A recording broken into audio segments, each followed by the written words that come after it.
அது வந்து அந்த யாரெல்லாம் பாகம் பிரித்து அவங்களுக்கு கிடச்சிருக்கோ அவங்க வந்து அது தனிப்பட்ட சொத்தாகிடுது.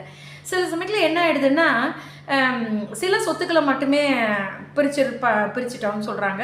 பல சொத்துக்கள் எல்லாம் பிரிபடாமல் இருக்குது அப்படின்னு சொல்லிட்டு சில வாதங்கள்லாம் எடுத்து வைக்கப்பட்டிருக்குங்க உச்சநீதிமன்றத்தில் ஒரு வழக்கிலலாம். ஆனால் உச்சநீதிமன்றம் அதெல்லாம் ஏற்றுக்கல.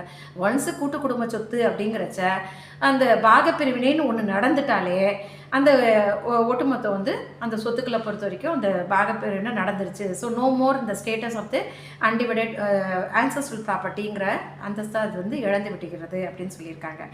ஆனால் சில சமயத்தில் என்னென்னா, ஒரு சில கோபர்சனஸ் கூட்டு உரிமையாளர்கள் மட்டும்தான் அதில் பங்கு கேட்பாங்க. சில பேர் வந்து நாங்கள் கண்டினியூ ஆகிறோம், அந்த ஃபேமிலி ப்ராப்பர்ட்டி அப்படி இருந்துட்டு போட்டோம், எங்களுக்கு இப்போல்லாம் பாக வேணாம் அப்படின்னு சொல்லுவாங்க இல்லையா.